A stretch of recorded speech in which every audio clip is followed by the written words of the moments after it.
Christopher Wicks is here from English Laundry. Good to have you here. Thank you for having us. I'm looking at you and I'm thinking, you are a guy who wishes he was 25 years old in 1967. Well, I wasn't that old in 1967, but I grew up in the 60s around what was happening with the Beatles and the Rolling Stones and that era of rock and roll. So consequently, yes, that's the way we put the line together of English Laundry and the way I dress. And that was the time where, I mean, fashion and rock always go together. Yes. From the very beginning, and it's everything from makeup and hair to the kind of clothes you wear, to the jeans that you wear, to the shoes, all that stuff is tightly integrated.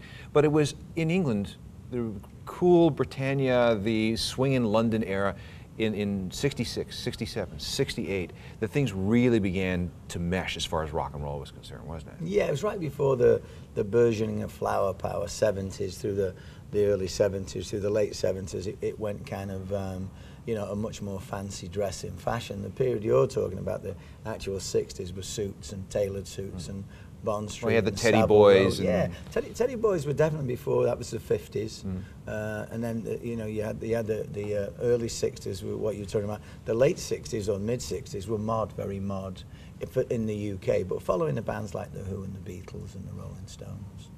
We had the fashion show yesterday with the Scott Weiland event, and you know I was watching the models go by, and you know it's the details in some of the clothes, like in the cuffs. Because that's very 60s. Yeah, the whole thing that we put together, the collaboration with Scott and myself, is really based on that era. He loves that era, as he told you in the interview.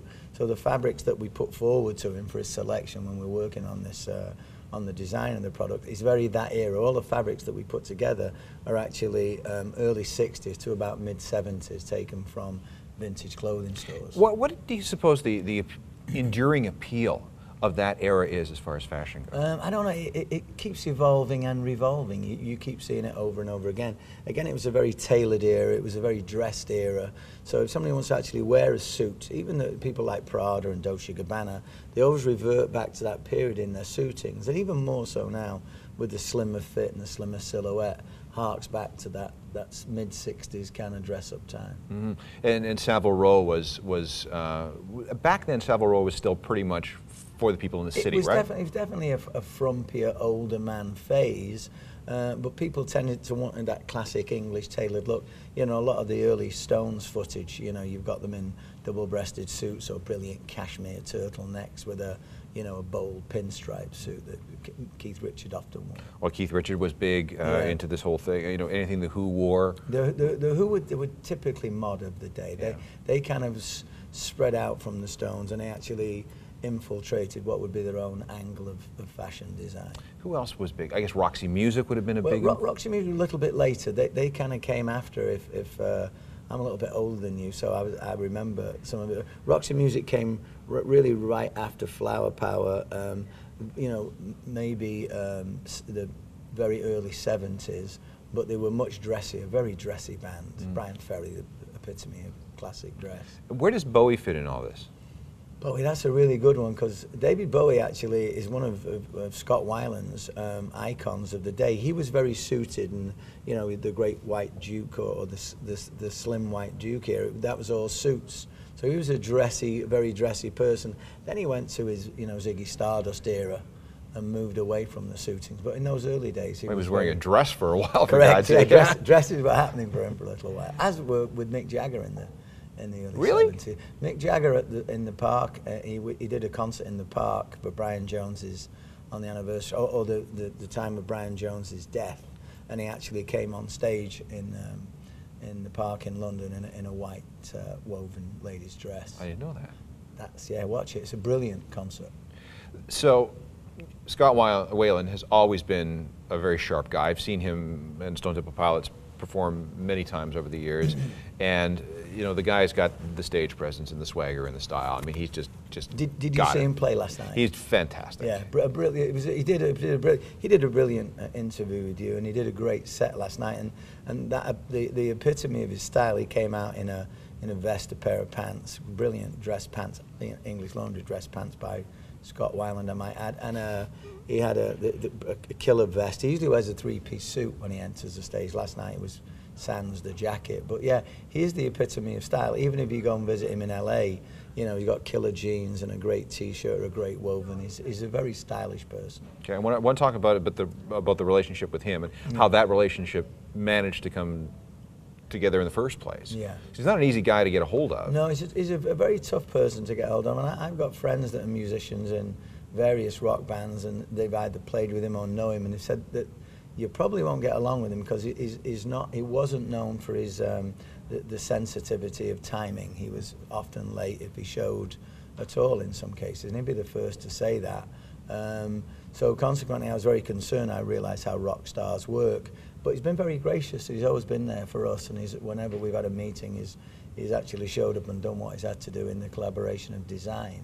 And what's his role? How does he, I mean, you're the designer. Yeah, I'm the designer for the company, but this is the Scott Weiland collection, and it's the epitome of what Scott would wear, technically. So if he finds a fabric that we pre-select and he doesn't want it in the line, he pulls it from the line, trims, and he's got a tie line now. The suit line just comes out, and the suit line is built around his look, a pinstripe or a British herringbone, a peak lapel. And the great thing is we both have the same intrinsic design values, which harks back to that period you were speaking about. I love the tagline, elegant, arrogant in English. In English, yes. That was something that we put in there, kind of jokingly. And I have a strong feeling that fashion, music, and sex are all related. Yeah. Okay. Let's go there. Okay. There's something. Okay. There's something about the peacock. Yes. In the male, in the courting ritual, in the mating ritual. Yeah, it happens in the bird world, and it's usually the male. In the human world, the female is definitely more the peacock, but there's also the dandy of the group, which is a more limited selection of the male audience and the female audience, but there is a guy that likes to dress up and attract. And I think that's what the whole epitome of fashion is based on, really, how good you look to the opposite partner. Absolutely. Yeah, and that's how we've all evolved, really, making clothes for people to meet and get laid. Get laid in, yeah. Correct, yeah, well put. Any tips? Well, I got Not that I want to sound desperate. I mean, I have to say though, yeah, I often say to my friends, you know, if we're out, and I work with an older crowd, but I hang out with a much younger crowd than myself, and they're always amazed that, you know, the group of females that are, you know, drinking martinis in the corner have low-cut tops on and short skirts and adorably sexy, and they're obviously out for the same reason the guy's out, to attract. And again, it leads back to fashion and the art of attraction in apparel that you wear, and how it befits you and how it makes you really stand out from the crowd. So, is there any basic ideas that you can give to guys versus, you know, from your fashion aesthetic point of view? What's necessary? Well, the necessity is a tough one because it's a more an individual situation. But if I have to give any advice, and I'm not good at advising, is not to hold back. What, you know, most young ladies that are out there really want to be approached and talked to, as opposed to guys tend to hold back and think about, well, should I or could I or would I, as opposed to just approaching and entering into, you know, glib or funny conversation. And again, you know, keeping fun at the forefront of it all. Okay, last question as a fashion guy, yes, as a fashion designer, let's talk about some of the best dressed rock stars. Yeah, we kind of touched on it yesterday. I was there at your interview with Scott yesterday, and he kind of epitomized it.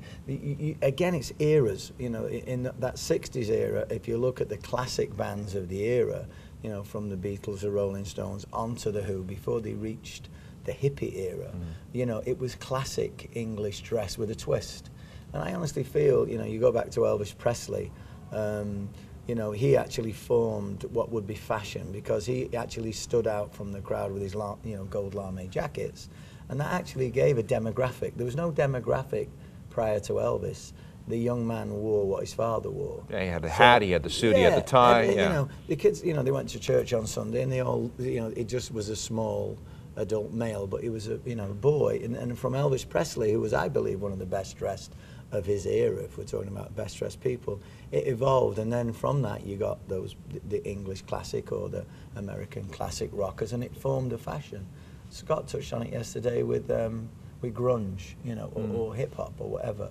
And you know, like Jay-Z right now, classic rock and roller or musician and a brilliant dresser. Yeah, P. Diddy, same sort of thing. P. Diddy, man, or you know, Kanye West, you know, in that genre of music, there's people that stand out, you know, just brilliant dressers. You know, you got the obvious, the Bowies of the world, you know, and as music evolves, there's always people that shine. You know, we worked a lot with Eminem in the past. We did a woven shirt line for him. He was very strict to his white T-shirt and his, you know, his sweatpants. But there's certain people that do, you know, adore dressing up. Thank God, we need them.